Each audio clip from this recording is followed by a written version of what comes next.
കൂട്ടുകാരെ, എല്ലാ കൂട്ടുകാർക്കും മിഠായി കഥകളിലേക്ക് സ്വാഗതം. തികച്ചും വ്യത്യസ്തമായ ഒരു കെട്ടിടത്തിൻ്റെ കഥ കേട്ടാലോ? കഥയുടെ പേര് തിരമാല കെട്ടിടം. അവതരിപ്പിക്കുന്നത് മനോജ് കുമാർ പോളയ്ക്കൽ. അലയടിക്കുന്ന തിരമാല പോലെ ഒരു കെട്ടിടം.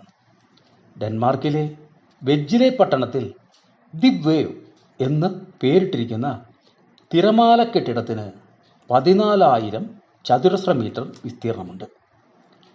5 ടവറുകളിലായി 105 അപ്പാർട്ട്മെൻറ്റുകളുള്ള പാർപ്പിട സമുച്ചയമാണിത്. 2006 പണി തുടങ്ങി 2008 2 ടവറുകൾ പൂർത്തിയായെങ്കിലും സാമ്പത്തിക പ്രതിസന്ധി കാരണം പണി നിർത്തിവെച്ചു. പിന്നീട് 2015 പണി തുടങ്ങി. 2017 പൂർത്തീകരിച്ചു. ഡിസൈനിങ് മികവിന് നിരവധി അവാർഡുകൾ നേടിയ കെട്ടിടമാണിത്. കൂട്ടുകാർക്ക് തിരമാല കെട്ടിടത്തിൻ്റെ കഥ ഇഷ്ടമായോ? എങ്കിൽ പുതിയൊരു കഥയുമായി നമുക്ക് നാളെ കാണാം.